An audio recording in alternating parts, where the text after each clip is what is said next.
दुआ में याद रखिएगा। आप लोगों की मोहब्बतों का बहुत बहुत शुक्रिया। अल्हम्दुलिल्लाह हमारे क्लासेस में जगह नहीं हो रही, इतनी स्ट्रेंथ आ रही है क्लासेस में, ये सब आप लोगों की मोहब्बत की वजह से है। Love you all.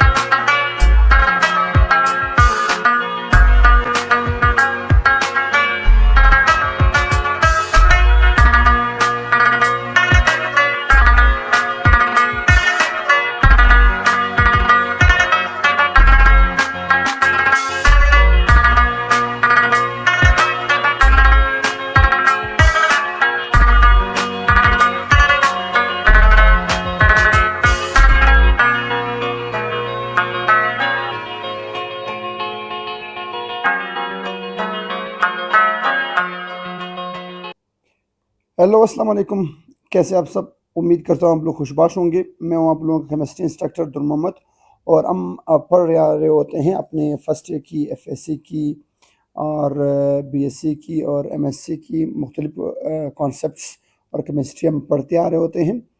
उम्मीद करता हूँ आप लोगों को मेरे लेक्चर पसंद आ रहे होंगे, और मेरे टेस्ट वगैरह जो हम डिस्कशन कर रहे होते हैं वो भी आपको समझ आ रहे होंगे। आज का जो हमारा टेस्ट है वो हमारी ऑर्गेनिक पोर्शन का, हमारे सेकेंड ईयर क्लास का पहला टेस्ट है, और that is test of organic compounds के नाम से है। टेस्ट ऑफ ऑर्गेनिक कंपाउंड्स जो हमारा चैप्टर नंबर 15 है, ये हमारा चैप्टर नंबर 15 से है। चैप्टर नंबर हमारा 15 है, और हमारे टेस्ट जो है वो चैप्टर का नाम है ऑर्गेनिक कंपाउंड्स। आप लोग मुझे पहचानते हैं, मेरा नाम दुर मोहम्मद है और दुर केमिस्ट के नाम से मैं मशहूर हूँ, और मेरा एमफिल और एमएससी मेरी पेशावर यूनिवर्सिटी से है, यूनिवर्सिटी ऑफ पेशावर से, और अभी मेरी पीएचडी यूनिवर्सिटी ऑफ बलूचिस्तान से चल रही है। कोशिश होगी इंशाल्लाह कि आप लोगों को यहाँ पर मुख्तलिफ बेहतरीन कॉन्सेप्ट्स अच्छे अंदाज में समझाते जाएँ। मेरी जो जॉब है, मैं यूनिवर्सिटी ऑफ बलूचिस्तान में लेक्चरर हूँ। अक्सर स्टूडेंट्स मेरा पूछते रहते हैं कि सर आप किस कॉलेज में पढ़ाते भी हैं या नहीं पढ़ाते, तो मैं कॉलेज वगैरह में नहीं पढ़ाता, मैं यूनिवर्सिटी में पढ़ाता हूँ। ये मेरा चौथा जॉब है। इससे पहले मेरी जॉब थी क्वालिटी एलिवेटर स्मार्ट इंडस्ट्रीज़ में, फिर मेरे कैडेट कॉलेजेस में थी, फिर मेरी जो तीसरी जॉब थी वो जनरल कैडर कॉलेजेस में थी, जनरल कैडर साइड पर, और फिर मेरा यूनिवर्सिटी ऑफ बलूचिस्तान में फ़ौरन उसी टाइम हो गया। तो अब मैं उसी वक्त से यूनिवर्सिटी ऑफ बलूचिस्तान को मैंने ज्वाइन किया है, और वहीं पे मैं सर्व करके आ रहा हूँ। तो चलो जी बिस्मिल्लाह करते हैं हमारे चैप्टर क्वेश्चन नंबर 1 से। Question number 1, in normal carbon chain का जो नॉर्मल चेन होता है, the intermediate carbon atoms are attached to maximum how many carbon atoms. कि अगर एक नॉर्मल चेन है, सही है, उसके जो इंटरमीडिएट, इन्हें इंटरमीडिएट बोलते हैं, दरमियान वालों को इंटरमीडिएट बोलते हैं, और इनको बोला जाता है terminal. These are called terminal and these are called intermediate carbons. Intermediate carbons, वो कहता है इंटरमीडिएट कार्बन को मैक्सिमम कितने कार्बन अटैच हो सकते हैं। तो सपोज करें अगर मैं इस कार्बन को मैं अगर क्या कर रहा हूँ, सपोज कर रहा हूँ, तो इसको एक कार्बन ये लगा हुआ है और एक कार्बन ये लगा हुआ है, बाकी दो जो होते हैं वो हाइड्रोजन होते हैं। तो ये याद रखिएगा, नॉर्मल चेन में ज़्यादा से ज़्यादा इंटरमीडिएट कार्बन को कितने कार्बन लग सकते हैं? 2 कार्बन लग सकते, दो से ज़्यादा कार्बन नहीं लग सकते। तो answer is what? Answer is beta. Which one of the following is alkyl group. हमारे पास अल्काइल ग्रुप कौन सा है? अल्काइल ग्रुप तो आप लोग जानते हो, जब अल्केन से क्या किया जाए, हाइड्रोजन को माइनस किया जाए। जब अल्केन से क्या किया जाए, हाइड्रोजन को माइनस किया जाए, तो क्या बन जाता है? अल्काइल। क्या बन जाती है भैया? Alkyl group. सही है। और मैंने आप लोगों को क्लास में पढ़ाया हुआ है कि अल्काइल ग्रुप की हमेशा हाइड्रोजनों की तादाद ताक होती है। ये तो हो नहीं सकती क्योंकि ये जुफ्त है, ये ताक है। चलिए देखते हैं। हमने ये पढ़ा हुआ है कि अल्काइल ग्रुप का फार्मूला जो है वो CnH2n+1 है। याद है कि नहीं याद है? मतलब कार्बन की तादाद को क्या करो? डबल करो। कार्बन की तादाद को डबल कर दो, एक जमा कर दो, इतने हाइड्रोजन होने चाहिए। सही है। अगर इतने हाइड्रोजन हैं तो वो अल्काइल ग्रुप है, अदरवाइज नहीं है। तो अगर मैं मेरे पास कार्बन नंबर 1 है, अगर मैं कार्बन 1 को डबल कर दूँ तो 2 हो जाएंगे, 2 में 1 जमा करूँ तो 3 हो जाएंगे। असल में ये कार्बन हाइड्रोजन कितने हैं, 5 है, तो ये हमारा अल्काइल ग्रुप नहीं है। और अगर हम यहाँ पर आ जाएं तो कार्बन की तादाद को डबल कर देता हूँ। 11 का हाइड्रोजन है, 11 को डबल कर दो 22 हो जाएंगे, 22 में 1 जमा करो तो कितने हो जाएंगे, 23 होने चाहिए थे, मगर यहाँ पर 22 आ रहे हैं, ये भी नहीं है। तो हमारे पास ये ऑप्शन बच गई। कार्बन की तादाद कितनी, 33, 33 को डबल कर दो 66, 66 में 1 जमा कर दो 67। इससे मुराद हमारा जो फाइनल आंसर है and correct answer is what, delta. Which of the following is alkynyl group, कौन सा अल्किनाइल ग्रुप है। देखिए मैंने आप लोगों को पढ़ाया हुआ है कि alkyl group, alkynyl group, alkynyl group. Alkane से बनता है, भैया सब सुन ले, जिन्होंने नहीं सुना हुआ वो सुन ले। अल्केन से बनता है अल्काइल, अल्कीन से बनता है अल्किनाइल। जब अल्कीन से एक हाइड्रोजन निकाला जाए तो फिर अल्कीन से अल्किनाइल बनता है। और अल्काइन से बनता है, अल्काइन से बनता है अल्काइनाइल। ये बातें याद रखना, आप लोगों ने शायद सुने हुए हों, जिन्होंने नहीं सुना हुआ वो सुन लें। अल्केन से बनती है अल्काइल, अल्कीन से बनती है अल्किनाइल, और अल्काइन से बनती है अल्काइनाइल। वो कहते हैं which one following is alkyne, alkynyl group. तो आप लोग टेंशन ना ले, अल्काइनाइल से मुराद है कि अल्कीन से एक हाइड्रोजन निकालो तो क्या बनती है, अल्किनाइल। उसका फार्मूला फिर क्या है, उसका फार्मूला ये है कि कार्बन की तादाद को डबल कर दो, कार्बन की तादाद को डबल कर दो, एक कम कर दो, एक कम कर दो, इसे बोलते हैं अल्किनाइल। कार्बन की तादाद को डबल कर दो और एक कम कर दो, इतने हाइड्रोजन होने चाहिए। अगर इतने हाइड्रोजन है तो वो अल्किनाइल ग्रुप है, अदरवाइज नहीं है। और हाँ, अल्किनाइल ग्रुप में भी हाइड्रोजन हमेशा ताक होंगे, कभी जुफ्त नहीं हो सकते। हाइड्रोजन एटम हमेशा ताक होंगे, हाइड्रोजन की मैं बात कर रहा हूं, सही है, ये तो नहीं हो सकता, ये भी नहीं हो सकता। चलिए देखते हैं, कार्बन की तादाद 11, 11 को डबल कर दो 22, 22 में से एक निकाल दो, कितने बन गए 21। तो हमारा आंसर कौन सा है, तो हमारा आंसर है what, the answer is Charlie, the answer is what, the answer is Charlie. Next question number 4, when a carbon atom loses an electron it becomes carbocation। याद रखिए, जब कोई atom, carbon atom electron lose करती है तो वो क्या बनती है, कार्बोकेटाइन बनती है, जिसे आप कार्बोनियम आयन भी बोलते हो। क्या बोलते हो, कार्बोनियम आयन भी बोलते हो, जिसे आप लोग कार्बोनियम आयन भी बोलते हो, कार्बोनियम, कार्बोनियम, जिसे आप लोग कार्बन केटाइन भी बोलते हो। क्या बोलते हो, कार्बन केटाइन भी बोलते हो। अच्छा नेक्स्ट, नेचुरल गैस हैज डेढ़ परसेंटेज ऑफ मीथेन। मीथेन कितना होता है, कुछ बुक्स 85, कुछ बुक्स 80 लिखती है, तो हमारे पास क्या आ रही है आंसर, 80 आ रही। अच्छा क्वेश्चन नंबर 12 पे आते हैं ताकि इस स्क्रीन को मुकम्मल डिस्कस कर सकें। क्वेश्चन नंबर 12 हमारे पास है, when the one hydrogen of alkene is remove dash is formed, alkyl group is form. कहता है जब क्या किया जाए, अल्कीन से एक हाइड्रोजन निकाला जाए, रिमूव किया जाए, तो क्या बनेगा, अल्काइल ग्रुप। अभी हमने पढ़ा, अल्कीन से जब एक हाइड्रोजन निकलती है तो क्या बनती है, अल्काइल ग्रुप बनती है, पढ़ा हुआ था, yes. Question number 13, dash is separation technique. कौन हमारे पास सेपरेशन टेक्निक है। देखिए जब पेट्रोलियम आता है, पेट्रोलियम पर 2 अमल हम अप्लाई करते हैं। जब भी पेट्रोलियम जब हमें, जिसे आप क्रूड ऑयल बोलते हो, जब पेट्रोलियम हमें ज़मीन से मिलती है तो इस पर हमारे पास कितने वो अप्लाई होते, प्रोसेस 2। पहले प्रोसेस का नाम है रिफाइनिंग, दूसरे प्रोसेस का नाम है रिफॉर्मिंग। ये याद रखना, मैंने क्लास में पढ़ाया हुआ है, जिन्होंने नहीं पढ़ा हुआ वो भी सुन लें बॉयज।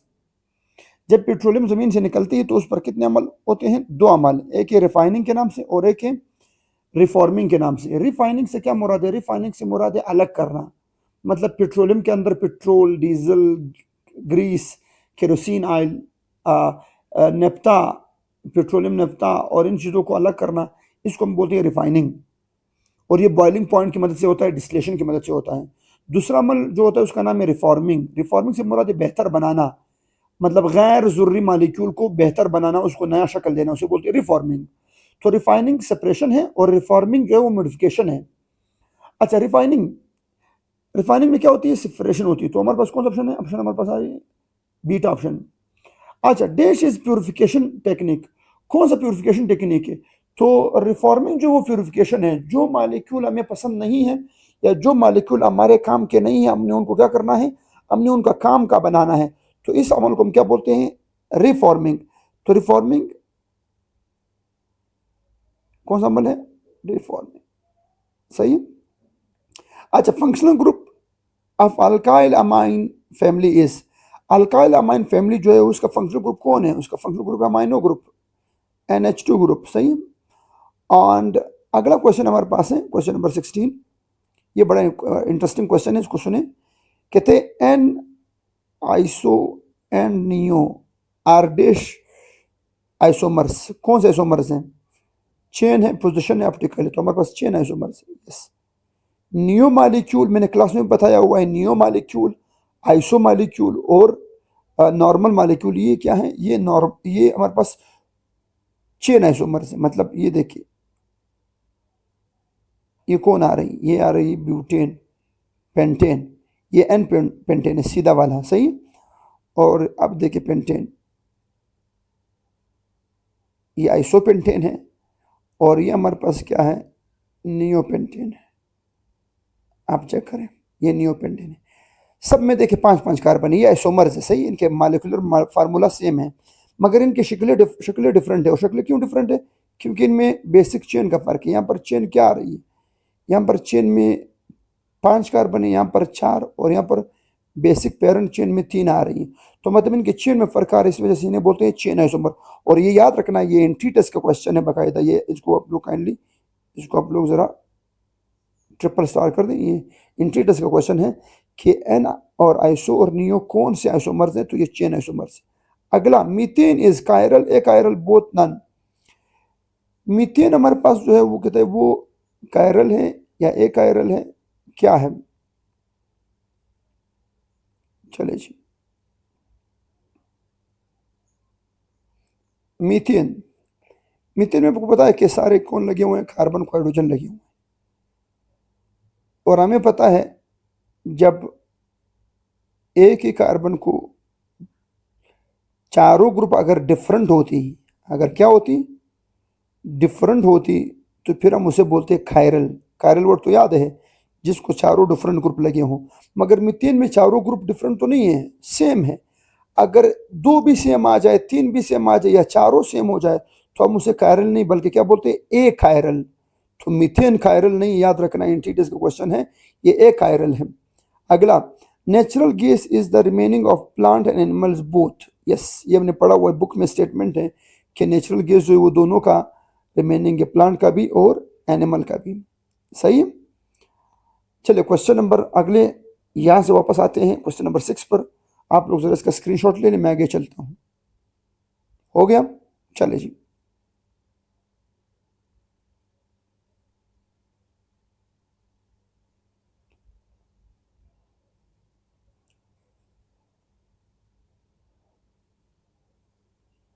चलिए question number 6। LPG is obtained from natural petroleum. LPG कहाँ से मिलती है हमें? LPG हमें मिलती है कहाँ से? पेट्रोलियम। पेट्रोलियम से असल में हमें क्या मिलती है? LPG। तो LPG का जो बेस्ट सोर्स है वो क्या है? वो है पेट्रोलियम। मतलब ये पेट्रोलियम के अंदर जो पेट्रोलियम होता है, पेट्रोलियम के अंदर जो फ्रैक्शन होती है नेचुरल गैस की, वो नेचुरल गैस असल में किस शक्ल में होती है? LPG शक्ल में होती है। मतलब हमारे पास जो LPG जो सिलेंडर गैस है, LPG mean cylinder gas, liquefied petroleum gas, liquefied petroleum gas, liquefied petroleum gas.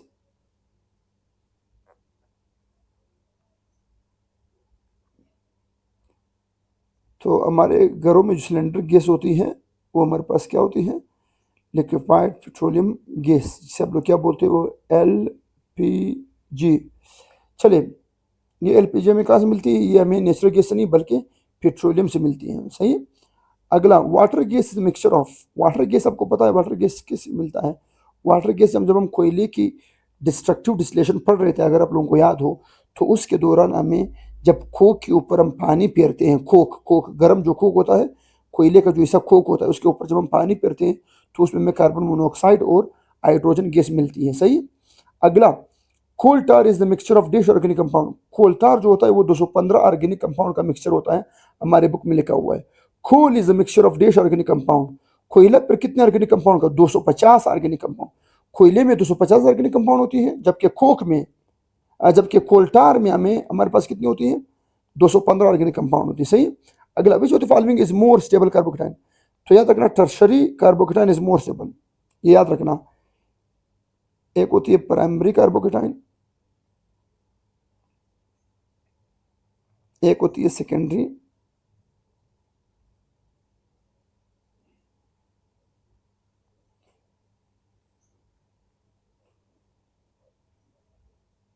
और एक होती है टर्शरी।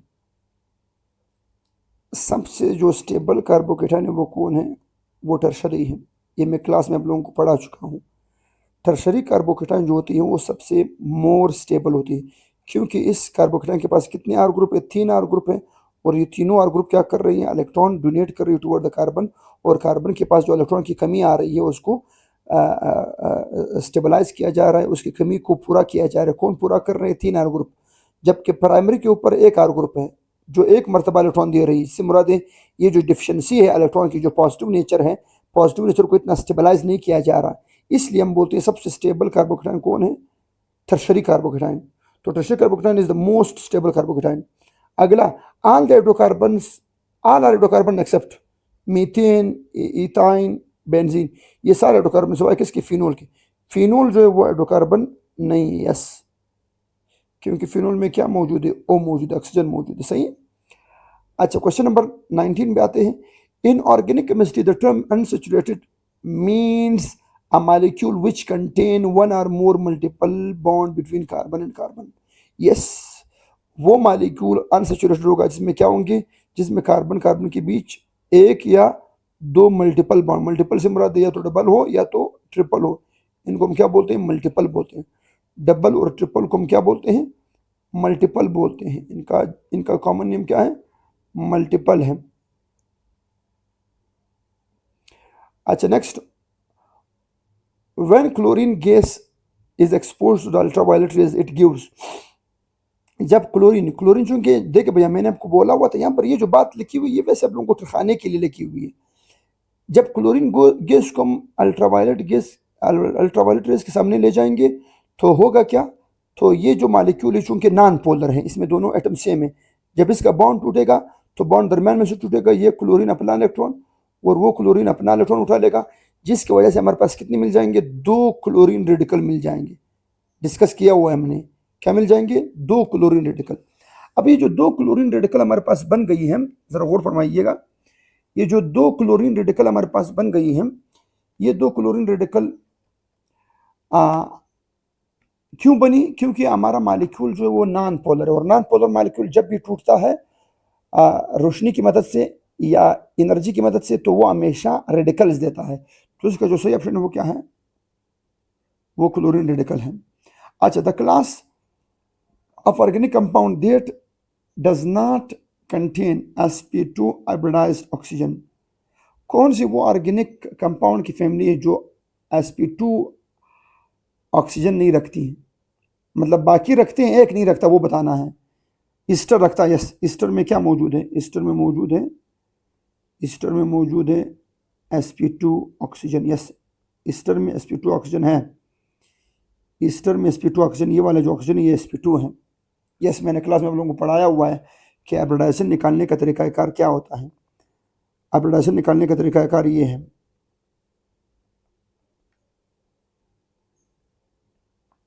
ईथर में कितने ऑक्सीजन है? 2। ये जो ऑक्सीजन ये sp3 है, क्यों sp3 है? क्योंकि 1 2 3 4, तो 4 जब आ रही तो sp3 है, यहाँ पर 1 2 3 आ रहे तो ये क्या है? ये sp2 है। तो यस, याद रखना sp ईस्टर में जो कार्बन डबल बॉन्ड ऑक्सीजन वाला ऑक्सीजन है, ये sp2 है।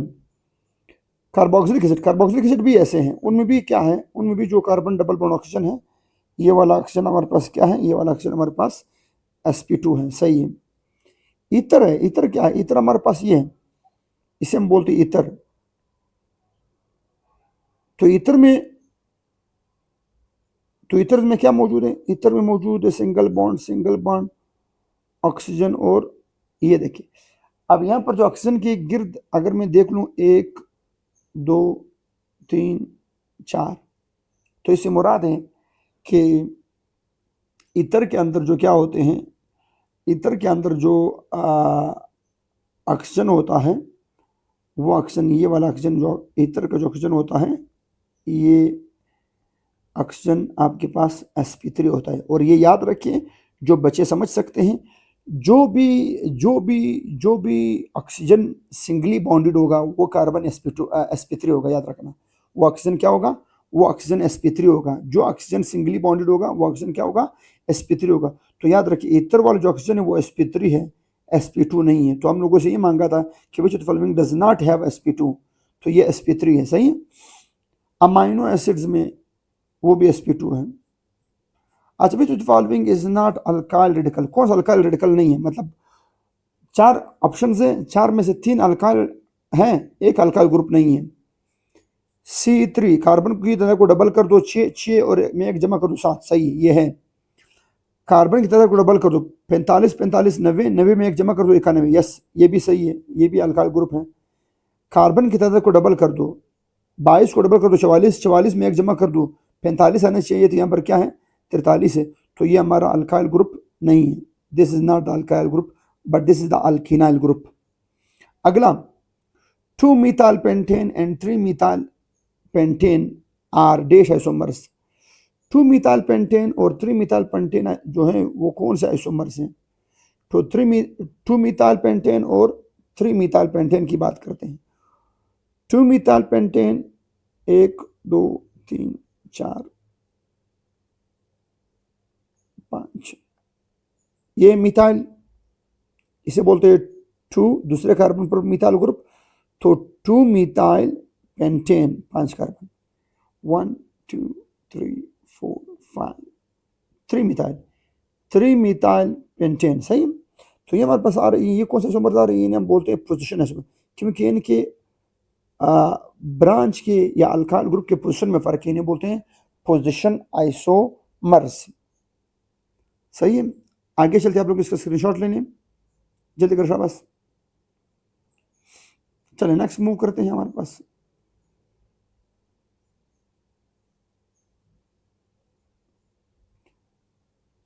अगले हमारे पास जो आ रही है वो है कि विच स्केलेटन रिप्रेजेंट्स 1,6 पेंटाडाइन। डाइन से मुराद जिनमें 2 डबल बॉन्ड, जिनमें क्या हो 2 डबल बॉन्ड मौजूद हो, और वो भी कहाँ पोजीशन पर 1,6 पर। ये 1 है, ये 2 है, ये 3 है, ये 4 है, ये 5 है, ये 6 है, ये 7 है। तो 7 कार्बन ये हेप्टेन बन गया, मगर यहाँ पर डाइन है, एक 1 पर और एक 6 पर, इसे बोलते हैं 1,6 हेप्टाडाइन। तो हमारा ऑप्शन कौन सा आ रही है, beta. Next, Easter has representation, Easter का क्या रिप्रेजेंटेशन, ये वाली, इसे बोलते हैं ईस्टर। ईस्टर आप लोग किस तरह लिखते हो, R C double bond O R, इसे हम बोलते हैं ईस्टर। तो R C double bond O R, सही। अच्छा, which of the following does not have sp2 hybrid carbon, किस मालिक्यूल में sp2 हाइब्रिड कार्बन नहीं है, मतलब बाकियों में है, एक में नहीं है। अल्केन में नहीं, अल्केन कौन सा है, अल्केन तो sp3 है। अल्कीन कौन है, sp2 है। कीटोन में कौन सा कार्बन है, sp2 है। एल्डिहाइड में कौन सा कार्बन है, sp2 है। तो हमारा सही जो ऑप्शन है वो कौन सा है, हमारा जो सही ऑप्शन है वो क्या है, वो है अल्केन। अल्केन का जो कार्बन होता है वो कौन सा होता है, वो sp3। Alkane is sp3 hybridised, हम पढ़ेंगे अपने हाइड्रोकार्बन चैप्टर में। Stability order of carbocation, carbocation में कौन सा कार्बोकेटाइन सबसे स्टेबल है, tertiary is more stable then secondary is more stable then primary. सबसे स्टेबल कौन है, टर्शरी, और सबसे कम स्टेबल कौन है, प्राइमरी। यस, ये सही ऑर्डर है, अल्फा सही है। Lassaigne test is used to detect the dash elements in organic compounds. Lassaigne test किस लिए इस्तेमाल होता है? नाइट्रोजन को मालूम करने के लिए, यस। सल्फर को, यस। हेलोजन को, यस। मतलब आन। इसका ऑप्शन कौन सा है? आल ऑप्शन है। मिथाइल कार्बन एनाइन, ये जो मिथाइल कार्बन एनाइन है, कहते हैं मिथाइल कार्बन एनाइन जो है, carbanion is isoelectronic, is what? Is isoelectronic, is isoelectronic to, किसके आइसो इलेक्ट्रॉनिक है? देखो ये मिथाइल रेडिकल है, ये मिथाइल कार्बोकेटाइन है, और ये मीथेन है। इसमें कितने कार्बन है, कितने इलेक्ट्रॉन है? इसमें अगर आप देखो 3 हाइड्रोजन के इलेक्ट्रॉन है, सही है, और 6 कार्बन के इलेक्ट्रॉन है। तो कितने हो गए? 3 और 6 हो गए 9। 9 और 1 इलेक्ट्रॉन किसका हो गया? जो इलेक्ट्रॉन लिया हुआ है, माइनस चार्ज है ना, तो माइनस चार्ज से मुराद है कि इनमें 1 इलेक्ट्रॉन क्या है? इजाफी है, सही। तो कितने हो गए? मतलब 10 इलेक्ट्रॉन है। यस, आपको इलेक्ट्रॉन की पता होनी चाहिए। 6 कार्बन के पास, 3 हाइड्रोजन के पास हो गए 9, और 1 लिया हुआ है, तो कितने हो गए? 10। अब यहां पर कितने हैं? 6 कार्बन के पास है, 3 हाइड्रोजन के पास हो गए 9, सही है। 9 है, कोई एक्स्ट्रा ना दिया हुआ है ना लिया हुआ है, वही है 9 है यहां पर। 9 ये तो नहीं हो सकता। इसमें कितने हैं? 3 हाइड्रोजन वाले हैं, और 6 कार्बन में तो 1 निकल गई है, तो 6 में से 1 निकल जाए, 5 रह जाएंगे। 5 और 3 8 इलेक्ट्रॉन रह गई। अच्छा, यहां पर कितने हैं? कार्बन में 6 इलेक्ट्रॉन है, और हाइड्रोजन में 1 1 और 4 है, तो कितने हो गए? 10 इलेक्ट्रॉन। इससे मुराद है इसमें भी 10 थे, और इसमें भी क्या है? 10 है। तो हमारा ऑप्शन कौन सा सही है? अल्फा। सेम इलेक्ट्रॉन को बोलते हैं आइसो इलेक्ट्रॉनिक। आइसो इलेक्ट्रॉनिक से मुराद जिनमें सेम इलेक्ट्रॉन हो। अच्छा, question number 30, which of the following element can not be detected by Lassaigne test? Lassaigne test की मदद से हम किस एलिमेंट को मालूम नहीं कर सकते? नाइट्रोजन को मालूम कर सकते हैं, सल्फर को कर सकते हैं, हेलोजन को कर सकते हैं, ऑक्सीजन को नहीं कर सकते। यस, तो the correct option is oxygen. अगला क्वेश्चन नंबर हमारे पास कौन सी आ रही है? क्वेश्चन नंबर हमारे पास आ रही है, and that's what, 39। Question number 39 हमारे पास आ रही है, and that is homolysis gives. Homolysis जो है वो आपको पता है, मैंने आपको पढ़ाया हुआ है कि बॉन्ड का ऐसे टूट जाना कि हर एटम अपना इलेक्ट्रॉन उठाएं, इसे हम बोलते हैं होमोलाइसिस, सही। तो क्या लिखा हुआ है? कहते हैं homolysis gives 1 mole of radical, 2 mole of radical, 1 mole of cation, 1 mole of anion. Cation और एनाइन तो आ नहीं सकते होमोलाइसिस में, हमेशा क्या आते हैं? रेडिकल आते हैं, और वो भी कितने रेडिकल आते हैं? 2। तो क्या जाएंगे? 2 मोल ऑफ रेडिकल। तो मतलब the answer is what? The answer is beta. Question number 40, homologues. Homologues हम बोलते हैं होमोलोगस सीरीज से या एक फैमिली से ताल्लुक रखने वालों को हम बोलते हैं homologues. The member of same family are called as homologues. Methane, ethane, propane, ये क्या है? ये होमोलॉग्स है। मिथेनॉल, इथेनॉल, प्रोपेनॉल, ये क्या है? होमोलॉग है। होमोलॉग्स है डैश केमिकल प्रॉपर्टीज। होमोलॉग्स की केमिकल प्रॉपर्टीज क्या होती है? सेम होती है, डिफरेंट होती है? सेम होती है, क्योंकि इनका होमोलॉग्स का फंक्शन ग्रुप क्या होता है? सेम होता है, तो इनकी केमिकल प्रॉपर्टीज भी क्या होती है? सेम होती है। Ethane is homologue to. Ethane किसका होमोलॉग है? मिथेनॉल का? नो। इथाइल क्लोराइड का? नो।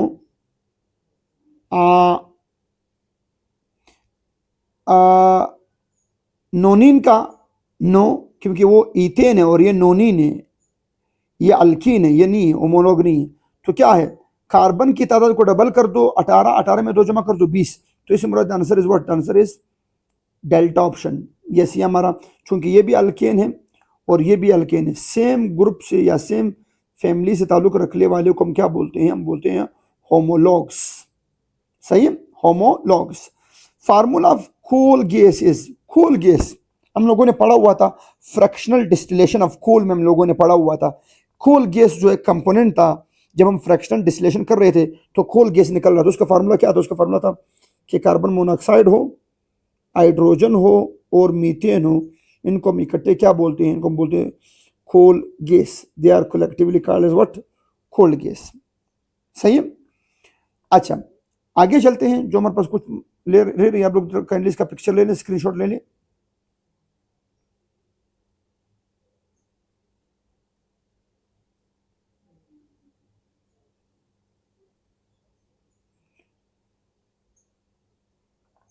नेक्स्ट, बकीबाल 60। बकीबाल 60 जो मैंने आप लोगों को क्लास में पढ़ाया हुआ था, कहते हैं buckyball 60 has dash edges. How many edges? तो द आंसर इज 92। कुछ बुक्स 90 लिखती हैं, कुछ बुक्स 92 लिखती हैं, आप लोगों को पता होना चाहिए। 90, हाउ मेनी एजेस? 90 एजेस। ये तो हमारे बुक में है नहीं, ये तो मैंने आप लोगों को पढ़ा दिया कि इसमें कितने एजेस होती हैं, 92 एजेस होती हैं, सही। अच्छा, बकीबाल 60 हैज डैश पेंटागन, इसमें कितने पेंटागॉन्स होते हैं? आप लोगों को पता है, मैंने आपको बताया हुआ था कि बकीबाल की जो फेसेस होती हैं वो दो तरह के होते हैं, पेंटागन और हेक्सागॉन्स, याद है? तो पेंटागन बोलते हैं इस शक्ल को और हेक्सागोन बोलते हैं इस शक्ल को। अब ये जो पेंटागन वाले थे ये 12 थे और हेक्सागोन वाले कितने थे? 20 थे, ये आपको पता होने चाहिए। और वो कहते हैं पेंटागन कितने हैं, तो answer is what? Answer is alpha. Which of the following is non conductor? कौन नॉन कंडक्टर है? डायमंड।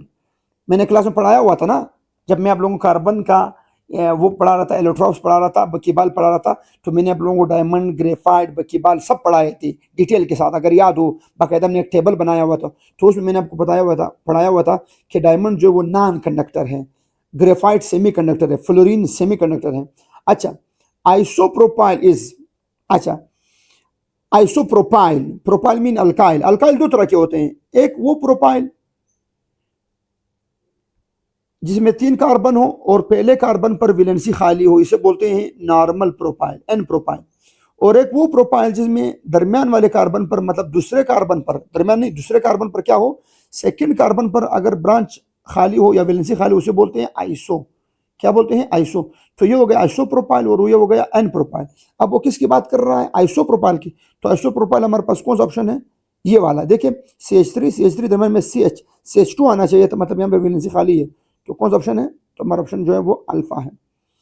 अच्छा, एन हेक्सेन से मुराद है मतलब जिसके सिरे वाले पर फर्स्ट कार्बन पर क्या वैलेंसी खाली हो, तो एन हेक्सेन का ऑप्शन कौन सा है? चार्ली है। Which of the following is organic? कौन ऑर्गेनिक है? Diamond, graphite, buckyball. Buckyball organic है, डायमंड इनऑर्गेनिक है, ग्रेफाइट इनऑर्गेनिक है, बकीबाल ऑर्गेनिक है। H2SO4 हैज डैश हाइब्रिडाइज्ड, कौन सा हाइब्रिडाइजेशन रखती है? sp3 hybridisation. याद रखिए, सल्फ्यूरिक एसिड में जो सल्फर है वो सेंट्रल एटम है, और सेंट्रल एटम का हाइब्रिडाइजेशन क्या है? sp3 है कि नहीं? मैंने पढ़ाया हुआ क्लास में। कैसे?